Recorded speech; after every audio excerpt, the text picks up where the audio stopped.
Pod cost شروع کرتے ہیں. تو یار لوگ جو ہیں وہ پاکستان سے یہاں آنے کی کوشش کر رہے ہوتے ہیں, اور ہمارے ساتھ ابھی ایک دوست بیٹھے ہوئے ہیں, سلمان حمید صاحب, آپ لوگ سب بہت اچھی طرح جانتے ہیں. وہ یہاں سے واپس پاکستان جانے کا پلان کر رہے ہیں. تو میں ان سے گپ شپ لگا رہا تھا, میں نے کہا آن کیمرہ ہی کر لیتے ہیں. سلمان یہ بتائیں کہ یہ فیصلہ اچانک کیوں؟ یہ وہ جو خان صاحب کہہ رہے تھے کہ لوگ باہر سے نوکریاں ڈھونڈنے آئیں گے, یہ کہیں وہ والا کیس تو نہیں ہوا ہوا؟ امبرو, سب سے پہلے تو میں یہ بتاؤں کہ خان صاحب کا یہ جو میں نے انٹرویو سنا تھا کچھ سال پہلے, تو میں نے تبھی فیصلہ کر لیا تھا کہ میں واپس چلا جاؤں. لیکن اس کے بعد میں نے کچھ لوگوں کے انٹرویو سنے جو واپس جا کے پچھتا رہے تھے, رو رہے تھے, آن کیمرہ بتا رہے تھے کہ ان کے ساتھ بہت بری ہوئی. تو اس وجہ سے پھر میں نے جانے کا فیصلہ کینسل کیا. لیکن ہاں, آپ صحیح کہہ رہے ہیں کہ میں اگلے مہینے انشاءاللہ وتھ فیملی جرمنی چھوڑ کے واپس جا رہا ہوں. تو یہ فیصلہ آپ نے اتنا بڑا اچانک کیسے کر لیا؟ کیا محرکات تھے, کیا بیسیکلی موٹیویشن ہے اس کے پیچھے؟ سب سے پہلے تو میں یہ بتاتا ہوں کہ بہت سارے لوگ شاید یہ سمجھتے ہیں کہ پردیسیوں کی زندگی بہت مشکل ہوتی ہے اور ہر بندہ یہاں آ کر واپس جانے کا فیصلہ لے لیتا ہے, لیکن بہت سارے لوگ جا نہیں پاتے. ہوتا یہ وہی بات ہے کہ ہوتا سب کے دل میں ہے, بتاتا کوئی نہیں ہے. تو میرے خیال میں کہ یہاں پر زندگی بہت بہترین چل رہی ہے, ہر چیز زبردست ہے, گھر ہے, گاڑی ہے, اور میں اس وقت میونخ میں بیٹھا ہوں. اور میونخ آپ کو پتہ ہے کہ جرمنی کا جو سب سے موسٹ جنریٹ کر رہا ہے ریونیو وہ سٹی ہے. اور اس کے علاوہ آپ یہاں سے بائی کار تقریباً بہت سارے ملکوں کی ایکسیس ہے آپ کو. آپ ادھر سے شروع ہو جائیں, آپ پولینڈ جا سکتے ہیں, چیک ریپبلک چلے جائیں, آپ ہنگری چلے جائیں, آسٹریا, اٹلی, بیلجیم, سوئٹزرلینڈ. تو اس حساب سے میں یہ کہوں گا کہ یہاں پر اس وقت جو زندگی گزر رہی ہے بہترین ہے. لیکن جانے کا فیصلہ شاید اس وجہ سے, کیونکہ جیسے میں نے شروع میں بتایا کہ بہت سارے لوگ یہاں آ جاتے ہیں اور پھر وہ فیصلہ لیتے ہیں کہ نہیں, ایک وقت آئے گا جب وہ چلے جاتے ہیں اور بہت ساروں کی پھر وہ تابوت میں لاش ہی واپس جاری ہوتی ہے. میں اس کو تھوڑا سا پرمزاحی رکھنے کی کوشش کروں گا, لیکن اس میں یہ تھا کہ جب میں 10 سال پہلے, 12 سال ہو گئے ہیں تقریباً مجھے جرمنی آئے, ماسٹرز کرنے یہاں آیا, تو اسی وقت میں نے یہی سوچا تھا کہ میں اپنی تعلیم مکمل کر کے, جیسے اعلیٰ تعلیم حاصل کرنے میں یہاں پہنچا, تو اس کے بعد میں تعلیم مکمل کر کے میں واپس چلا جاؤں گا کچھ سال جاب کر کے, بہت سارے پیسے بنا کر. لیکن پھر یہاں پر آ کر انسان جس طرح پردیس میں جیسے جیسے آپ کو سہولیات ملتی چلی جاتی ہیں اور آپ کے دوست بنتے چلے جاتے ہیں, اور مجھے تو اللہ کا شکر ہے, اللہ تعالیٰ نے بہت سارے ایسے دوستوں سے نوازا ہے جو دوست شاید کم ہیں اور میری ایکسٹینڈڈ فیملی زیادہ ہیں. تو اس حساب سے پھر میرے 3 بچے ہیں ماشاءاللہ, وہ یہیں پیدا ہوئے, یہیں اسکول جاتے ہیں, جرمن بہت زبردست بولتے ہیں, اور اس کے علاوہ جاب بہترین ہے, ہر چیز ہے. تو اس حساب سے میں نے سوچا کہ شاید میں جلدی نہیں جا پاؤں گا, تو پھر میں نے فیصلہ لیا کہ تھوڑا اور. اسی دوران بہت سارے لوگوں سے ملاقات ہوتی رہی, اور پچھلے کچھ عرصے میں میں کچھ بزرگوں سے ملا اور ان کی کہانیاں سنی, اور ان کہانیوں نے جو میرے دل میں ایک تڑپ پیدا کی, وہ جو ایک شوق تھا مجھے کہ چلا جاؤں گا واپس.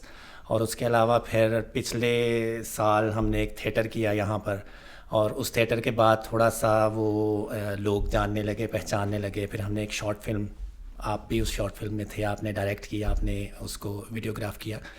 تو اس فلم کا ٹاپک ہی واپسی تھا, اور اس فلم کے بنانے کا مقصد بھی یہی تھا کہ مجھے لگتا ہے کہ یہاں تقریباً ہر دوسرا بندہ جو پاکستان سے آتا ہے کہیں نہ کہیں سوچتا ضرور ہے کہ وہ واپس جائے.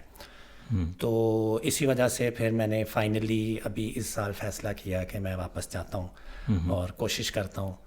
اگر آپ پوچھنا چاہتے ہیں کہ میں کیوں واپس جانا چاہ رہا ہوں, تو اس میں آپ کے ساتھ ایک واقعہ شیئر کر سکتا ہوں. بالکل. میرا ایک دوست ہے, میں یہی کہنے والا تھا کہ ابھی تک آپ نے جتنی باتیں گنوائی ہیں وہ تو بیسیکلی اس چیز کو پوائنٹ آؤٹ کر رہی ہیں کہ اس بندے کو یہاں پہ رہنا چاہیے. یہاں کتنی زبردست چیزیں آپ نے بتایا, ہر چیز سیٹ ہے, آپ جو ہے وہ اپنے جاب کے علاوہ اپنے پسند کے پروجیکٹس بھی کر رہے ہیں, آپ کے بچے بھی سیٹ ہیں, ان کو جرمن بھی آ گئی ہے, تو سب چیزیں فیور میں ہیں. اب یہ بتائیں کہ واپس جانے کی پھر بات کہاں سے آئی؟ میں نے جتنے ملک گنوائے ہیں نا آس پاس, میں وہ سارے گھوم چکا ہوں. کوئی 15-16 ملک میں نے دیکھ لیے ہیں, اب کوئی رہ نہیں گیا. تو میرا خیال ہے کہ اب میرے خیال میں مجھے پاکستان جا کے وہاں کے مختلف شہروں کے دورے کرنے چاہیے. لیکن ہاں, زندگی واقعی بہت آسان ہے یہاں پر, اگر میں آپ سے شیئر کروں. اور اس کے علاوہ صرف آپ نہیں ہیں جو مجھ سے اس وقت پوچھ رہے ہیں کہ کیوں جانا چاہ رہے ہو. میرے آفس میں بہت سارے میرے کولیگس ہیں جو پریشان ہیں. میں نے ایک کمپنی میں 9 سال گزار دیے, اور اس کمپنی میں کام کرنے کے دوران میں نے اس ورکنگ انوائرمنٹ کو اتنا فرینڈلی رکھا اور بہت سارے دوست بنائے، اور آج وہ دوست سارے جو ہیں وہ بہت پریشان ہیں، اور وہ صرف جرمنی میں نہیں، میں پولینڈ کے لوگوں کے ساتھ کام کرتا ہوں، میں سربیا کے لوگوں کے ساتھ کام کرتا ہوں، تو وہ سارے بڑے شان ہیں یہ سن کر کے میں واپس جا رہا ہوں۔ لیکن یہ فیصلہ میرے لیے ظاہر ہے مشکل تو تھا، لیکن میں ایک واقعہ شیئر کرتا ہوں آپ کے ساتھ کہ میرا ایک دوست ہے یہاں میونخ میں، بڑا لائک فائک بندہ ہے، نجیب الحسن اس کا نام ہے، اور یہاں پہ اس نے ٹاپ کیا یونیورسٹی میں، ماسٹرز کرنے آیا تھا، اس کے بعد اس نے پی ایچ ڈی کی، بڑی خوبصورت بڑی زبردست زندگی گزاری، شادی ہوئی، 2 ماشاءاللہ بچے ہیں، اور بڑی اچھی کمپنی میں میونخ میں جاب کرتا ہے۔ تو اس سے میں کبھی کبھار پوچھا کرتا تھا کچھ سال پہلے کہ یار اتنے تم لائک فائک بندے ہو، میں تو اس کے پاسنگ بھی نہیں، وہ بہت اچھا پڑھا لکھا بندہ ہے، تو کیا تمہاری زندگی کا یہی مقصد ہے کہ صبح اٹھو، جاب پہ جاؤ، شام کو آؤ، فیملی 2 بچے پالو اور ان کو بڑا کر دو؟ تو یہ کام تو میں بھی کر رہا ہوں نا، تو تم مجھ سے بہت بہتر ہو، تو تم کیا کرنا کیا چاہتے ہو، تم بڑے ہو کے کیا بنو گے؟ یہ میں سوال اکثر اس سے کیا کرتا تھا۔ اور اس کے علاوہ میرا جو اس سے سب سے پہلے جو میں اسے کہتا تھا وہ یہ تھا کہ نجیب، ہر بندہ جو ہے اس کو کچھ نہ کچھ قابلیت ملی ہے، ٹھیک ہے، اور اس سے اس کے بارے میں سوال ہوگا کہ تمہیں یہ دے کر بھیجا گیا تو تم ملا نے تھا تو کیا کیا، تو جو تم کر رہے ہو، اور میں اکثر یہ لوگوں سے پوچھتا ہوں کہ جو یہ آپ کر رہے ہیں کہ ایک فیملی پال رہے ہیں، اپنے بچوں کو بڑا کر رہے ہیں، اور اپنی زندگی آپ نے اس دائرے میں گھما رہے ہیں صبح سے شام تک، کیا یہی کرنا ہے بس؟ تو یہ جو سوال ہوگا نا، یہ بات مجھے ہمیشہ تنگ کرتی رہی تھی۔ تو خیر پچھلے سال میں نے، جیسے میں نے پہلے بتایا کہ کچھ لائک مائنڈیڈ سے لوگ ملے، ایک آرگنائزیشن جوائن کی، اس کے بعد پھر ہم نے مل کر یہاں پر شارٹ فلمز بنانی شروع کی، ہم نے کچھ پوڈ کاسٹ کرنا شروع کی، اس کے بعد ایک تھیٹر کیا اور لوگوں میں جان پہچان شروع ہوئی۔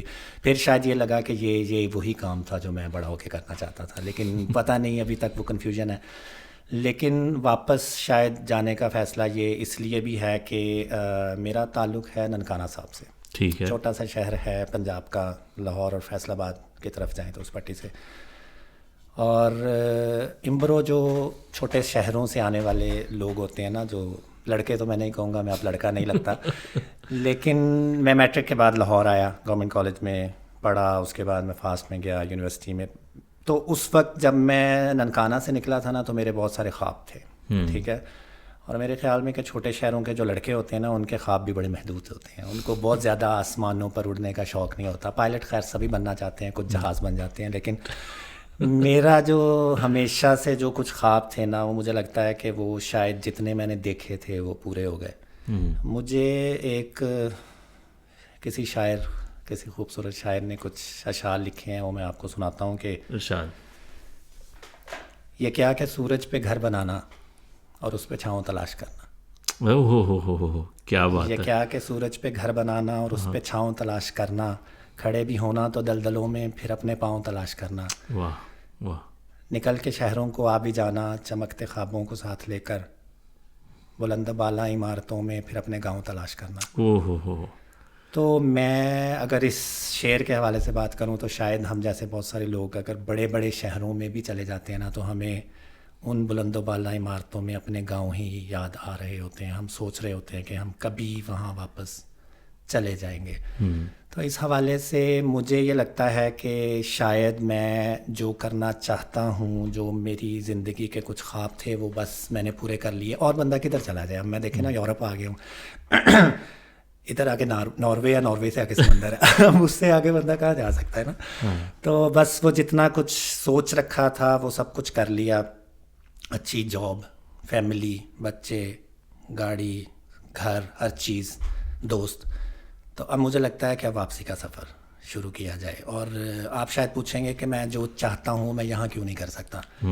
وہ مجھے سمجھ نہیں آتی، یہاں کی زبان بہت مشکل ہے، اور پچھلے 12 سال سے میں زبان اتنی سیکھ نہیں سکا۔ ٹھیک ہے بول لیتا ہوں، لیکن اس لیول کی نہیں بول سکتا جتنی آپ ایکسپریسو ہیں اپنی مادری زبان میں۔ تو مجھے ہے کہ میں واپس جاؤں اور میں وہاں پہ جا کے کچھ ایسا کام اپنے لیے تلاش کروں، دیکھوں کہ کیا میں وہاں کر سکتا ہوں جس سے میں کچھ نئے خواب بن سکوں اور نیا کام کر سکوں۔ تو جو ابھی تم نے یہ اتنی لمبی تقریر کی ہے نا، اس سے مجھے بولنے کا بہت شوق. مجھے اس میں یہ بات سمجھ میں آئی ہے کہ تم جو ہے یہاں پہ صحیح طرح انٹیگریٹ نہیں ہوئے، نہیں اور دل تمہارا جو ہے وہ ہمیشہ وہیں لگا رہا تھا، اٹکا ہے. اور تم نے لائف کا ایک ٹائم یا انجوائے کیا، اپنی مرضی کے شوق فوق پورے کیے. اب تمہیں لگ رہا ہے کہ وہ اب میں واپس چلا جاتا ہوں. اور اس میں میری ایک تھیوری ہے، اب میں شیئر کرتا ہوں تمہارے ساتھ.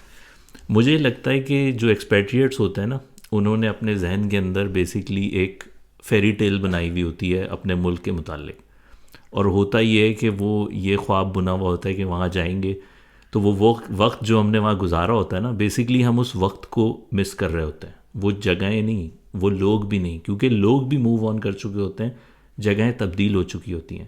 کراچی جس وقت میں نے چھوڑا تھا اس سے بہت مختلف تھا، اب کراچی بہت ڈفرینٹ ہے.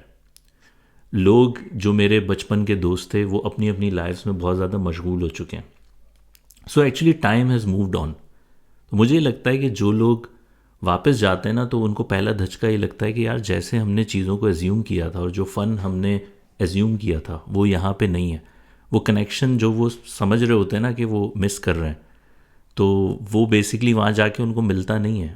مجھے ایسا لگتا ہے کہ آپ کی سوشل ریلیشن شپ جو ہے نا، وہ ٹائم کے ساتھ چینج ہوتا ہے. اگر ایک بندہ بیک وقت 2 جگہوں پہ رہ سکتا ہوتا نا، تو میری یہ تھیوری ہے کہ آفٹر 10 ایئرس وہ اگر 2 لائفز جی رہا ہوتا ہے، ایک پاکستان میں اور پیرالل ایک جرمنی میں، تو شاید وہ اپنی جرمنی والی لائف کو وہ کرتا، پریفر کرتا. لیکن خیر یہ ایک تھیوری ہے، ایسا ہو نہیں سکتا. تو آبجیکٹیولی ایک بندہ کہہ سکتا ہے کہ یار اگر وہ 10 سال میں وہاں گزارتا تو شاید میں زیادہ آسودگی میں گزار رہا ہوتا. میرا ایسا خیال نہیں ہے. خیر ہم آگے چلتے ہیں. یہ پرسپیکٹیو ہے اپنا اپنا، اور آف کورس میں تمہیں گرل کرنے بیٹھا ہوں تو میں مشکل سوالات کروں گا. لیکن آپ کی اس بات نے کہ ہم یہاں بیٹھے پردیس میں عمر گزار رہے ہوتے ہیں، کچھ سال گزر جاتے ہیں، لیکن ہم ابھی بھی پاکستان میں واپس اسی لمحے اسی دور میں پھنسے ہوتے ہیں. اس نے میری آنکھیں کھول دی. میرا خیال ہے مجھے واپس تو جانا چاہیے. چلیں آگے چلتے ہیں. ایک سوال جو بہت سارے لوگ پوچھیں گے اور جو جاننے کے لیے بےتاب ہوں گے، وہ یہ کہ ماشاء اللہ آپ کے 3 بچے ہیں، جی، اور I don't know if you would like to share the ages, اگر آپ شیئر کرنا چاہتے ہیں. 10 سال کا میرا بیٹا ہے، 8 سال کی بیٹی ہے اور 4 سال کی بیٹی ہے. ہاں، تو یہ 3 بچے جو ہیں ظاہر ان کی ایجوکیشن بھی چل رہی ہے ساتھ ساتھ. تو بہت سارے لوگ جو یہ فیصلہ ابھی، اول تو اس وقت کی جو سچویشن 250 روپے پیٹرول ہے پتہ ہے نا، اور لوڈ شیڈنگ دوبارہ شروع ہو جائے. میں اس کو اسی طرح ڈرا رہا ہوں بار بار. خیر اینی ویز، تو لوگ یہ سوال ضرور کریں گے کہ یار بچوں کا کیا ہے، یہ تم مطلب بہت خود غرض نہیں ہو رہا یہ فیصلہ کرنے میں، تم اپنے طور پہ کر رہے ہو. بچوں، تم اپنی ایجوکیشن کے لیے آئے تھے کیونکہ تمہیں یقین تھا کہ یہاں تمہیں بہتر ایجوکیشن ملے گی، بہتر مواقع ملیں گے، اور تم اپنے بچوں کو ایک ایسے انوائرمنٹ میں جہاں پہ وہ یہ ساری چیزیں انجوائے کر رہے ہیں، ہائی کوالٹی ایجوکیشن جس میں پراسپیکٹس بہت زیادہ ہیں، بہت پورے یورپ کی سب سے بہترین اکانومی ہے، وہاں سے لے کے تم ایک ایسی جگہ جا رہے ہو جہاں پہ ابھی گورنمنٹ کیا ہے، کس کی ہے، کیا ہو رہا ہے، تو یہ تو ابھی نون نہیں ہے. تو یہ بچوں کے ساتھ ناانصافی نہیں ہوگی؟ گورنمنٹ تو میرے عزیز ہے ہم وطنوں کی جلدی آنے والی ہے. لیکن آپ صحیح کہہ رہے ہیں. مجھ سے یہ سوال میرے ایک آدھ اور دوست نے بھی پوچھا، اور اس نے مجھے بے تکلفی سے منہ پر کہہ دیا کہ تم بڑے خود غرض ہو. کیونکہ میں نے اس سے جب یہ بات شروع کی تو میری ہر بات جو ہے، ہر تان ٹوٹتی تھی وہاں جا کر کے، یا پاکستان جانے کا فیصلہ، اس میں میرا کیا فائدہ ہے. تو اس نے بھی یہی سوال پوچھا. آپ کا سوال ظاہر ہے بہت زبردست ہے. اس میں میں یہی کہوں گا کہ کچھ میرے اس فیصلے کے بارے میں کہ کچھ ٹریڈ آفس ہیں. مجھے ہر چیز نہیں ملے گی وہاں پر. جہاں تک بچوں کی بات ہے، میرا خیال ہے کہ اگر آپ اپنے ملک میں پاکستان میں اچھا کما رہے ہیں تو آپ اپنے بچوں کو سہولیات بھی اچھی مہیا کر سکتے ہیں.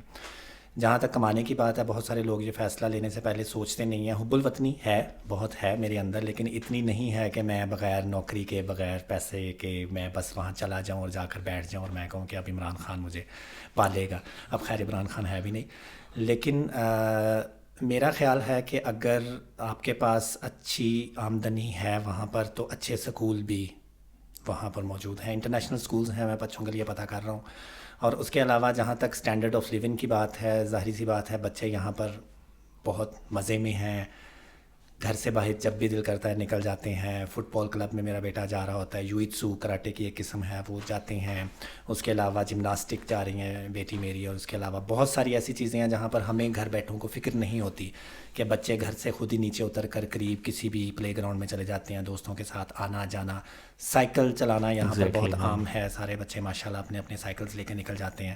تو یہ ساری سہولیات ظاہر سی بات ہے میں وہاں جا کر مس کروں گا. ایسا ممکن نہیں ہے کہ یہاں کا میں ایک ایگزیکٹ یہی ورژن میں وہاں پر ان کو دوں.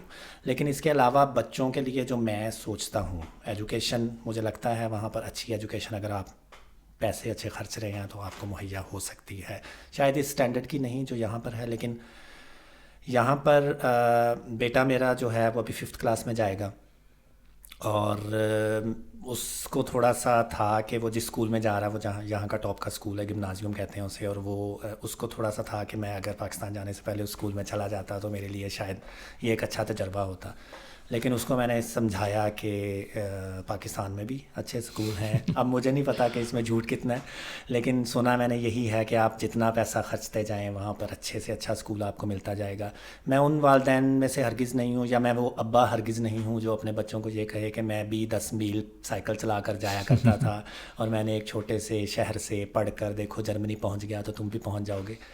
ایسا ہرگز نہیں ہے. لیکن میرا خیال ہے کہ جہاں بچوں کی ایجوکیشن کچھ حد تک کمپرومائز ہوگی, وہاں ایٹ دا سیم ٹائم ان کو میں شاید وہ ماحول مہیا کر سکوں جہاں پر وہ اپنے دادا دادی نانا نانی چاچوؤں ماموں خالاؤں کے ساتھ وقت گزار سکیں.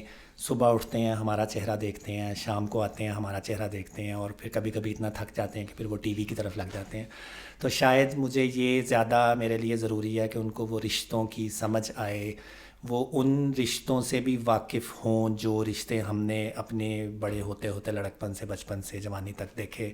کیونکہ مجھے یہ لگتا ہے کہ اگر آپ, کیونکہ میں ایک بڑا فیملی اورینٹڈ سا بندہ ہوں, تو مجھے یہ لگتا ہے کہ میرے بچوں کو بھی اپنے ان تمام رشتہ داروں کے درمیان پلنا بڑھنا چاہیے جو ان کو مس کرتے ہیں. باقی آف کورس اس میں بہت سارے نقصانات بھی ہوں گے, ٹاکسک ریلیشن شپس بھی بہت سارے ہوتے ہیں, پاکستان میں رہنا اتنا آسان نہیں ہے, لیکن I want give it a try. میں سمجھتا ہوں کہ یہ ایک ایسی چیز ہے جس کو ضرور ہمیں کوشش کرنی چاہیے اس کی. یہ بات تو مجھے سمجھ میں آ گئی کہ تمہاری جو ریزنز گو کہ تم نے بہت گھمایا شروع میں باتوں کو, لیکن مجھے سمجھ میں آ رہا ہے کہ ریلیشن شپ وہ موسٹ امپورٹنٹ چیز ہے جس کی وجہ سے شاید تم یہ فیصلہ لو. اگر ایک پوائنٹ ہم کہیں تو سب سے بڑی پرائرٹی ہے تمہارے واپس جانے کی, تو کیا وہ ریلیشن شپس ہیں پاکستان میں جن کو تم انجوائے کرنا چاہتے ہو, اور اپنے چاہتے ہو کہ تمہارے بچے اور فیملی ان ریلیشن شپس کو انجوائے کریں, رائٹ؟ بالکل, میرا خیال ہے کہ میں یہی چاہتا ہوں. تو ایک اور مشکل سوال جی, وہ یہ ہے کہ واپس جانے کا فیصلہ اسپاؤس میں سے کوئی ایک بندہ کرتا ہے, بالکل, اور کئی کیسز میں جو ہے نا دوسرا سرنگوں کرنا پڑتا ہے اس کو. اور ہماری جس طرح کا ایک معاشرہ ہے مردوں کا, اس میں جو مرد کا فیصلہ ہوتا ہے نا وہ پھر پرائرٹی لے جاتا ہے. تو تمہارے کیس میں مطلب یہ فیصلہ جو تم نے کیا ہے یہ بیسکلی تم نے کیا, اور بھابھی جو ہیں وہ اس کے ساتھ تھیں, یا کتنا ساتھ تھیں, یا تم نے, جیسے ہم لوگ نارملی اپنی اسپاؤسز کو مینیپولیٹ کرتے ہیں, مجھے جج نہ کیجیے گا, آپ لوگ بھی کرتے ہوں گے, تو بیگمات بھی کرتی ہیں مردوں کو اپنے شوہروں کو, اور شوہر بھی کرتے ہیں بیگمات کو. تو کیا تم نے ان کو مینیپولیٹ کر کے منا لیا, یا she was already with you on this? اس میں آپ کو ایک چھوٹا سا لطیفہ سناؤں گا. چھوٹا سا تو نہیں ہے, لیکن اسی طرح جس طرح آپ نے تمہاری کوئی بات چھوٹی نہیں ہوتی, کیونکہ نا جس طرح آپ نے کہا نا مردوں کا معاشرہ ہے, اسی طرح ایک گاؤں مشہور تھا کہ مردوں کا گاؤں ہے. تو وہاں کے چودھری نے اعلان کیا کہ ہر اس گھر میں جہاں مرد کا راج ہوگا وہاں ایک گھوڑا دیا جائے گا, جہاں عورت کا راج ہوگا وہاں ایک مرغی دی جائے گی. تو وہ اس نے اپنا وہ خیر دین بھیجا بندہ, تو وہ ہر گھر میں جاتا تھا اور وہ جا کے کہتا تھا کہ آپ, وہ جو کچھ سوالات کرتا تھا, اس کے بعد وہ کہتا تھا کہ گھوڑا آپ کو ملے گا تو آپ کے لیے کون سے رنگ کا گھوڑا؟ تو وہ بندہ کہتا تھا کالا گھوڑا. پیچھے سے آواز آتی تھی بیگم کی, نہیں ہمیں تو بورا گھوڑا چاہیے. تو کہتا تھا ٹھیک ہے کہ بورا گھوڑا ہی ٹھیک ہے. تو اس کے بعد وہ کہتا تھا, اس طرح 2-3 بیچارہ فیصلہ کرنے کی کوشش کرتا تھا, تو بیوی اس کی آگے سے کہ وہ اپنی مرضی بتاتی تھی. تو وہ خیر دین آیا چودھری کے پاس, تو اس نے کہا خدا گواہ ہے میں نے ہر گھر میں مرغی بانٹی ہے. تو لیکن ایسا ہرگز نہیں ہے میرے کیس میں. جیسے کہ میں نے آپ سے عرض کیا کہ بہت شروع سے میں واپس جانا چاہتا تھا, تو میری بیگم بھی ظاہر ہے وہ بھی اس خیال میں میرے ساتھ تھی. لیکن اس میں یہ ہے کہ وقت کے ساتھ ساتھ جب یہاں سہولیات اتنی بڑھتی چلی گئیں کہ ہماری زندگی میں آسائشیں اتنی بڑھتی چلی گئیں کہ ہم پھر اس طرف لگ گئے, اور پھر آہستہ آہستہ ہم دونوں کے ذہنوں میں یہ آ گیا کہ ہم یہاں بہت مزے سے زندگی گزار رہے ہیں تو ہمیں واپس نہیں جانا چاہیے. لیکن میرے ذہن میں تھا, اور پھر جب میں نے ابھی میری جاب پاکستان میں ہوئی, میں اسی کمپنی کے حوالے سے, اسی کمپنی میں نوکری ہے میری, اور میں واپس جہاں میں ابھی پچھلے 9 سال سے میں جا رہا ہوں, تو اس میں یہ ہے کہ بیگم ابھی کچھ اس نے پوچھے سوالات جو ظاہر ہے اس کا حق بنتا ہے کہ کیا آپ کو پتہ ہے وہاں کے حالات کا, کیا آپ کو پتہ ہے یہ ساری سہولیات وہاں میسر نہیں ہوں گی, اور یہ ساری چیزیں. تو ہم نے 2 ایڈلٹس کی طرح بیٹھ کر آپس میں ڈسکشنز کیں, اس کے سارے تحفظات میں نے دور کیے, جس میں ظاہر ہے سب سے بڑا مسئلہ فائنانس کا ہے, آمدنی کا ہے, بچوں کے اچھے اسکولنگ کا ہے, بچوں کے اچھے ماحول کا ہے. کوشش کریں گے کہ وہاں کسی ایسی اچھی سوسائٹی میں گھر لے لیا جائے جہاں بچے وہاں باہر نکل کے آپ کھیل سکیں.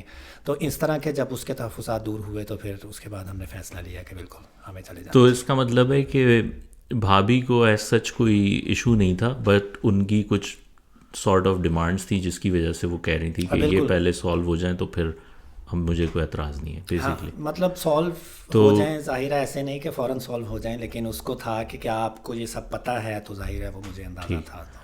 تو ابھی کنٹینیو کرتے ہیں ڈسکشن, ایک چھوٹا سا بریک لیتے ہیں, اور اس بریک کے بعد جو ہے نا وہ اس ٹاپک پہ بھی سوال کریں گے, اور پھر آپ کی یہاں پہ جرمنی میں جو زندگی گزری ہے اس کے اوپر بھی میں چاہوں گا کہ تھوڑا سا روشنی ڈالیں گے, اور مزید سخت سوال کریں گے. ہاں جی چلے ٹھیک, اوکے جی.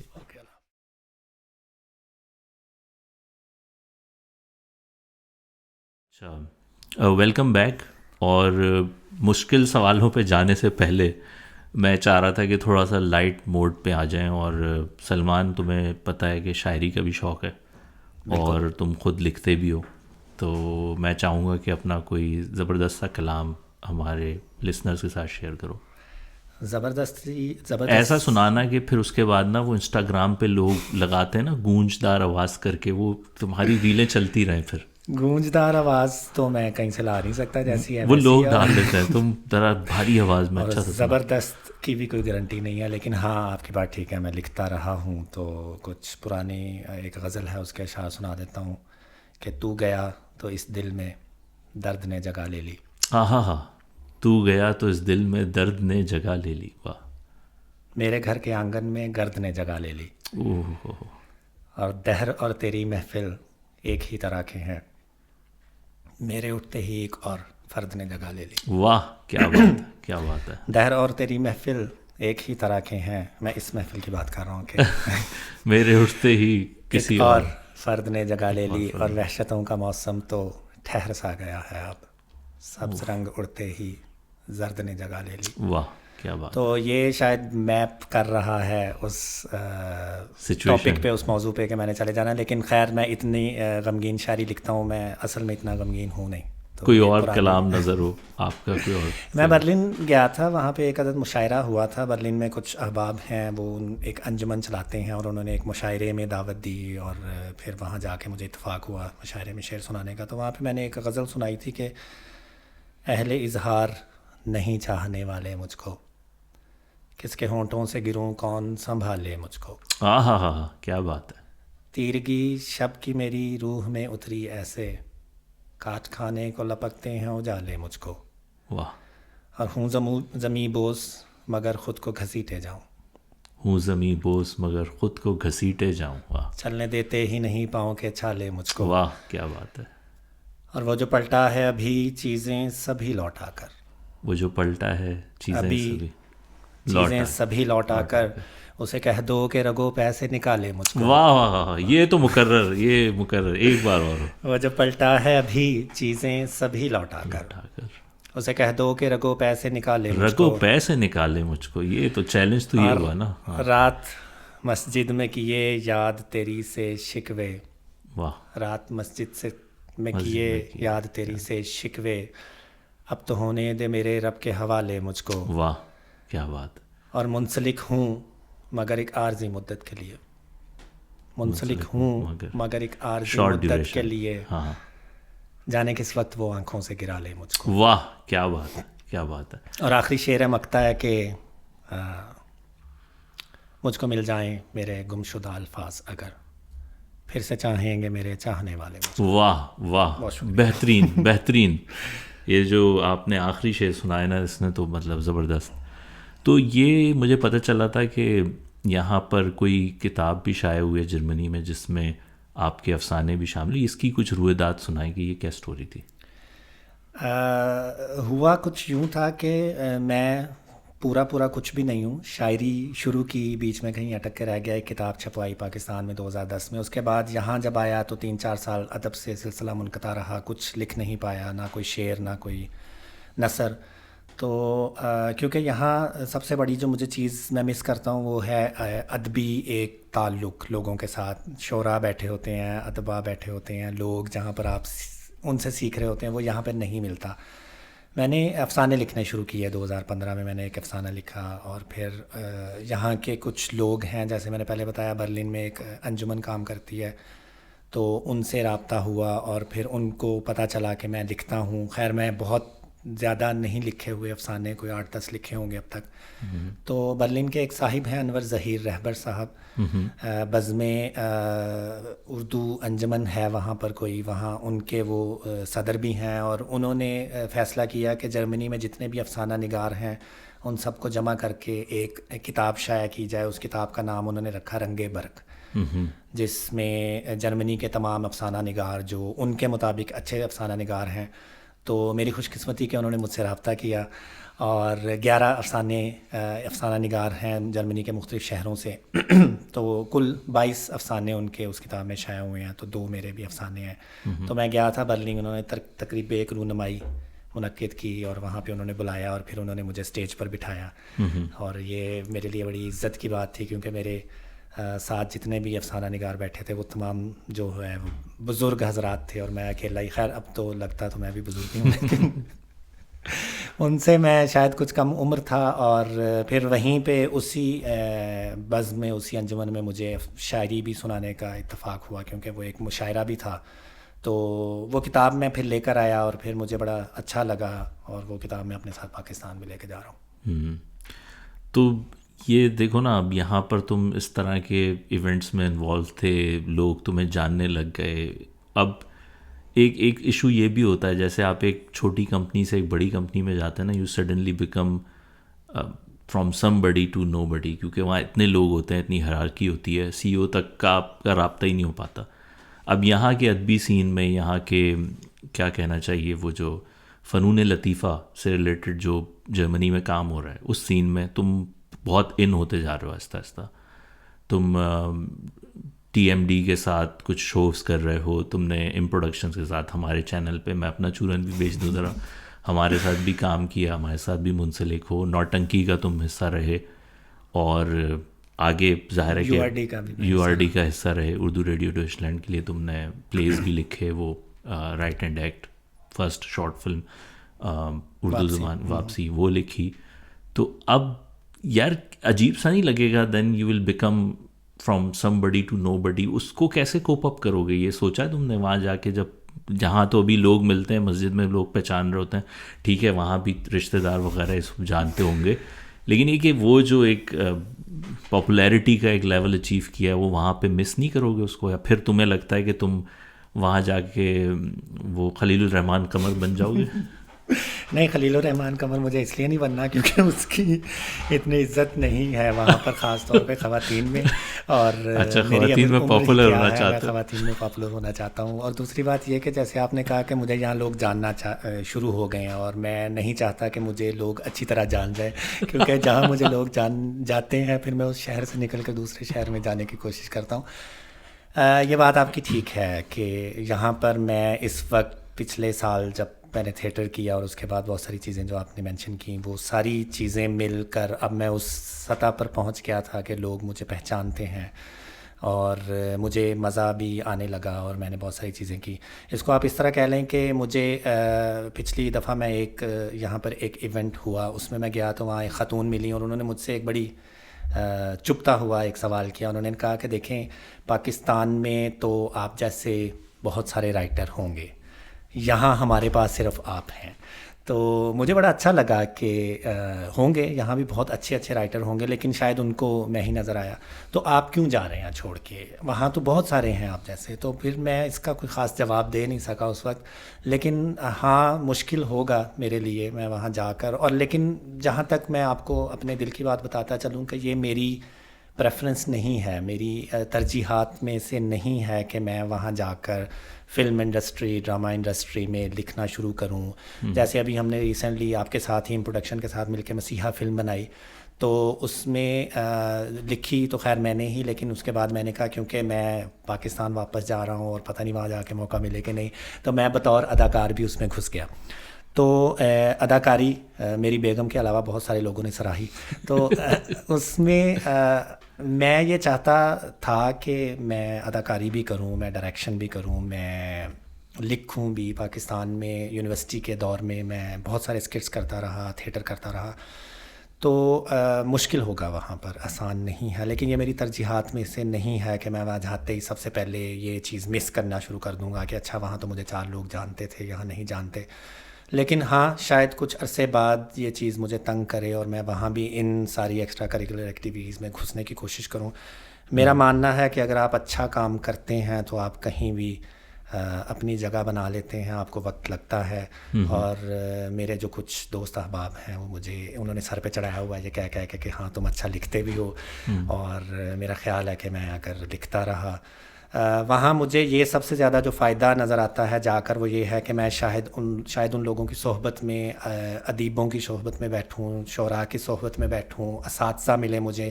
کیونکہ یہاں پر مجھے اساتذہ نہیں ملے, مجھے کوئی استاد نہیں ملا. مطلب آپ میرے فوٹوگرافی میں, ویڈیوگرافی میں استاد تو ہیں, لیکن جو ادب ہے ایک ایسی صنف ہے جہاں میں اگر کہوں کہ میں کچھ سیکھنا چاہتا ہوں تو میرے آس پاس یہاں جو ہیں وہ میونخ میں مجھے ایسے لوگ میسر نہیں ہیں.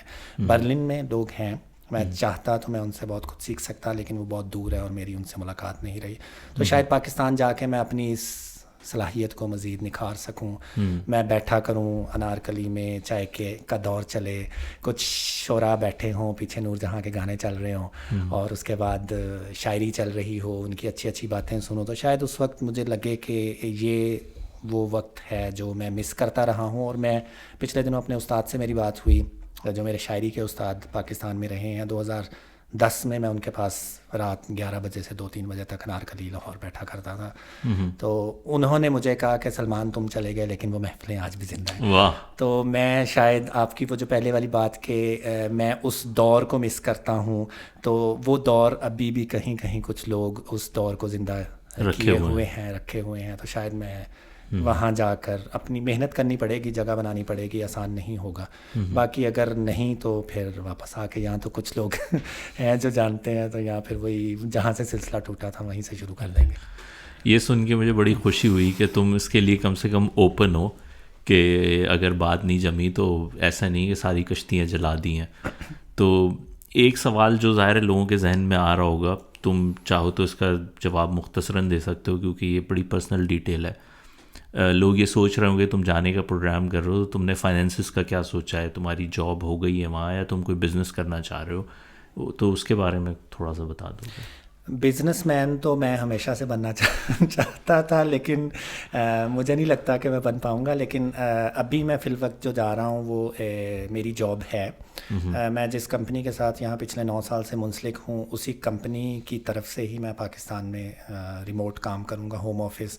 کرونا کی مہربانی بہت سارے لوگوں پر عذاب اور قہر بن کے اترا, میرے پر مہربان رہا کہ مجھے میری کمپنی نے یہ ایک موقع دیا کہ میں وہاں جا کر لاہور میں اپنے گھر میں بیٹھ کر ان کے لیے, اسی ٹیم کے لیے, میونخ کی ٹیم کے لیے کام کرتا جاؤں.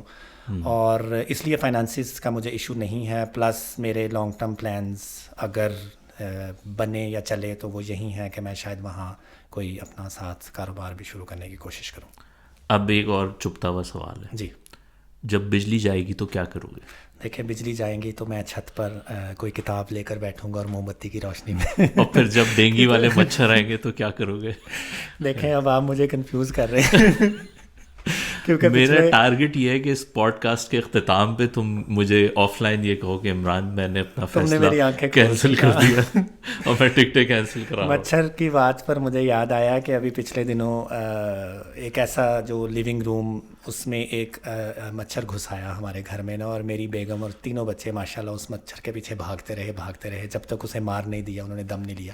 تو میں ان پہ ہنس رہا تھا کہ یہ پاکستان جا کے تو بزی بہت شکر رہے گا ادھر, یہ تو مصروف رہیں گے, کیونکہ اگر ایک مچھر پہ انہوں نے آدھا گھنٹہ لگا دیا تو وہاں تو پھر مچھر ہی مچھر ہے. لیکن امید ہے کہ ڈینگی والے مچھر نہیں, ظاہر ہوں گے تو صحیح, تو جیسے باقی لوگ رہ رہے ہیں وہاں پہ ہم بھی کوشش کریں.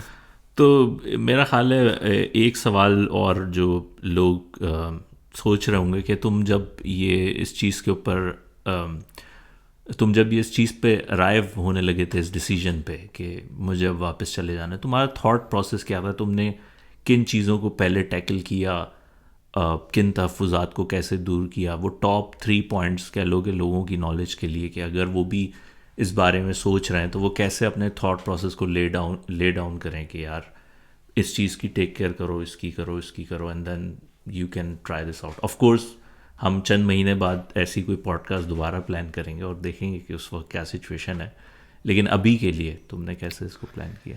سب سے پہلے تو میں ابھی ریسنٹلی 1-2 دوستوں سے ملا ہوں جنہوں نے واپس جا کر رہنے کی کوشش کی اور وہ وہاں نہیں رہ پائے اور وہ واپس آ گئے. انہوں نے سب سے پہلی جو بات کی وہ یہی کی کہ وہ آمدنی کے حوالے سے پریشان رہے. میں نام نہیں لوں گا ان کے, لیکن میں ہمیشہ سے یہ سمجھتا ہوں اور میں جانتا ہوں کہ اگر آپ جرمنی میں یا کسی بھی اچھے فرسٹ ورلڈ کنٹری سے اٹھ کر پاکستان جاتے ہیں, خاص طور پر اپنی بیوی اور بچوں کو لے کر, تو آپ ان کو کم سے کم ویسا ماحول نہ صحیح جیسا یہاں آپ کو میسر ہے, لیکن ملتا جلتا ماحول ضرور مہیا کریں. اور وہاں پر ایک لگژریس لائف, ایک اچھی زندگی گزارنے کے لیے آپ کے پاس آمدنی کا کوئی مستقل ذریعہ ہونا چاہیے. تو سب سے ضروری پہلی چیز تو یہ ہوگی. دوسری چیز جو ہے وہ یہ ہے کہ اگر آپ پاکستان جا کے رہنا چاہتے ہیں تو آپ اپنے آپ سے یہ سوال کریں کہ آپ اتنا عرصہ اس وطن سے, اس ملک سے دور رہنے کے بعد کیا آپ وہاں کی چیزوں سے دوبارہ انٹیگریٹ ہو پائیں گے. جیسے میرا ایک عدد دوست ہے, وہ میرے ساتھ پچھلے سال پاکستان گیا, وہ ہمیشہ سے میرے سے زیادہ پاکستان جانا چاہتا ہے, لیکن وہ ہم لاہور کی سڑکوں پہ نکلے, میں گاڑی چلا رہا تھا, وہ میرے ساتھ بیٹھا ہو, تھوڑی دیر بعد اچھلتا تھا نا سیٹ سے کہ یار یہ کیسے موٹر سائیکل والا آ گیا, یار ان کو تمیز نہیں ہے, یہ دیکھیں اشارے پہ کھڑے نہیں ہوتے. میں نے کہا یار تو واپس نہ آئی. کیوں؟ کیونکہ کئی لوگ باہر کی زندگی سے اتنا زیادہ گھل مل جاتے ہیں کہ پھر وہ خواب تو وہ سارے دیکھتے ہیں کہ ہم جائیں گے, ہم رہیں گے, لیکن وہ جب وہاں چلے جاتے ہیں نا تو وہ پھر ان کو ایک مچھر بھی تنگ کرتا ہے, وہ پھر اس مچھر کے ساتھ بھی زندگی نہیں گزار سکتے. تو اگر آپ اپنی طبیعت میں وہ چیز آپ کے گھل مل گئی ہے کہ آپ ایک فرسٹ ورلڈ کنٹری کی سہولیات کے عادی ہو چکے ہیں, تو پھر آپ کوشش کریں گے آپ نہ جائیں, کیونکہ آپ کے لیے ایک بہت بڑا کلچرل شوق بھی لگے گا, آپ کو بہت اسٹیپ ڈاؤن ہونا پڑے گا, بتی جائے گی یا نہیں جاتی, بہت ساری ایسی چیزیں ہیں. تو اپنے آپ سے کویشچنز کریں, یہ لازمی. اور تیسری یہ چیز میرے خیال میں یہ ہے کہ اگر آپ کے رویے میں کچھ ایسی تبدیلیاں آ چکی ہیں کہ آپ یہاں پر, کیونکہ یہاں یا کسی بھی پردیس میں رہنے میں سب سے زیادہ جو مزہ ہے وہ یہ ہے کہ لوگ آپ کو تنگ نہیں کرتے, لوگ آپ کی ذاتیات میں آ کر ٹانگ نہیں اڑاتے, آپ کی ٹانگ کھینچتے نہیں ہیں, اور آپ کو انڈیپینڈنس کی ایک عادت ہو جاتی ہے نا, کہ رشتہ دار آپ کے قریب نہیں ہوتے. اور بالکل رشتہ دار اور بہت سارے دوست احباب اور محلے کی جو آپ کے آس پاس رہنے والے لوگ ہیں جن کو بلا وجہ تنگ کرنے کی کا شوق ہوتا ہے. جیسے تم ایک چھوٹا سا قصہ سنا رہے تھے کہ یار ہم کو لے کے گئے ڈاکٹر کے پاس, اور بالکل ایسے ہی ہے کہ وہاں پر میں وہ بلکہ سناتا چلوں کہ میں پاکستان گیا تو میرا بیٹا جو ہے وہ بیمار ہوا, اس کو وامٹنگ شروع ہوئی, تو ڈاکٹر کے پاس لے کے گیا تو ڈاکٹر نے سب سے پہلے تو میرے ساتھ 10-15 منٹ اس بات پہ بحث کی کہ اس کا نام ارحم ٹھیک نہیں ہے, یہ نام تم بدلو, صفاتی نام ہے اور اس کے ساتھ. میں نے اس کو کہا کہ یار دیکھیں ڈاکٹر صاحب, سب سے پہلے تو آپ جو کام کر رہے ہیں آپ وہ کریں تو زیادہ بہتر ہے, لیکن اگر آپ اتنے ہی انٹرسٹڈ ہیں تو میں آپ کو بتاتا چلوں کہ میری جہاں تک میری تحقیق ہے اس کے مطابق کہ اس کے نام کا مطلب ہے جس پر رحم کیا گیا ہو, نہ کہ رحم کرنے والا. تو لیکن وہ بندہ نہیں مانا. اس کے بعد جب اس نے فائنلی یہ فیصلہ کیا کہ میں اس کو دوائی دے ہی دوں, تو مجھے اس نے 3 دوائیاں لکھ دیں, جس میں سب سے پہلی اینٹی بایوٹک تھی, دوسری اینٹی الرجک تھی, تیسری پین کلر تھی, اور اس کو وہ تھا. تو اس کے بعد جب میں نے اسے کہا کہ میرے بیٹے نے کبھی اینٹی بایوٹک جرمنی میں نہیں کھائی تو کہتا کوئی بات نہیں آج کھا لے گا. تو یہ وہ بات ہے کہ لوگ آپ کی ذاتیات میں پنگے لیتے ہیں, تو اس لیے بہتر ہے کہ وہ اگر برداشت کی عادت دوبارہ ڈالنی پڑے گی. وہ یا تو آپ برداشت کی عادت ڈال لیں, ورنہ اگر آپ اب یہاں اپنی اسپیس میں رہ کر اتنے ہو گئے ہیں کہ آپ کو وہ عادت نہیں رہی, تو پھر آپ کے لیے بہت مشکل ہوگا وہاں جا کے سیٹ ہونا. ٹھیک ہے, بہت انٹرسٹنگ ڈسکشن رہا سلمان, اور میں چاہوں گا کہ اگر ہمیں وقت ملے تو ہم اس طرح کا ایک سیشن اور کریں, اور میں اپنے دیکھنے والوں کو کہوں گا کہ اگر آپ چاہتے ہیں کہ میں سلمان سے اور زیادہ ٹف سوالات کروں تو کمنٹس میں جا کے لکھیے گا کہ کیا سوال آپ پوچھنے چاہتے ہیں, اور ہم کوشش کریں گے کہ نیکسٹ پوڈ کاسٹ اگر ہمیں اپنے قیمتی وقت میں سے سلمان صاحب وقت دیں تو ہم ان کے ساتھ ضرور کریں. اور انشاءاللہ پوڈ کاسٹ کا سلسلہ میرے چینل ایم پروڈکشنز پہ جاری رہے گا, اور اگر آپ کو یہ پوڈ کاسٹ پسند آئی تو میرے جو یوٹیوب چینل ہے ایم پروڈکشنز کا اس کو سبسکرائب کریں, اور ہمارا جو فیس بک پیج ہے ایم پروڈکشنز کا اس کو لائک کریں. اس پہ کافی سارا کانٹینٹ آ رہا ہے, وی لاگز آ رہے ہیں, ریویوز آ رہے ہیں, شارٹ فلم بھی اس کے اوپر ریلیز ہوئی ہے. تو یہ سلسلہ جاری رکھیں گے. سلمان, کچھ لاسٹ ورڈز آپ کہنا چاہیں تو پھر ہم کنکلوڈ کرتے ہیں. سب سے پہلے تو میں یہ کہوں گا عمران بھائی کہ آپ جو کام کر رہے ہیں وہ کام جاری رکھیں. میں نے آپ کے ساتھ جتنا وقت گزارا, یہ نیکی کا کام یہ تو ایسے نیکی کرنے والا, جتنا وقت گزارا آپ کے ساتھ بہت کم وقت گزرا, لیکن بہت مزے کا گزرا. ہمارے ننکانہ صاحب تنگ بازار میں ایک کلفے والا, جس کی آج بھی مجھے بچپن سے وہ بات یاد ہے, وہ کہا کرتا تھا تھوڑا کھا لو چنگا کھا لو. تو آپ کے ساتھ کم وقت گزرا, بہت اچھا گزرا. انشاءاللہ رابطے میں رہیں گے. باقی اپنے ہی ایک شعر سے اختتام کروں گا کہ مجھے گمان ہے یہ شب مجھے نگل لے گی. مجھے گمان ہے. جب آپ ایسے آہا کرتے ہیں نا تو میں پہلا مصرع ہی بہت زبردست. جی مجھے گمان ہے یہ شب مجھے نگل لے گی, میں سو گیا تو میری صبح کو جگا دینا. بس اس کے بعد کچھ کہنے کی ضرورت نہیں ہے, بند کریں, کٹ. اللہ حافظ.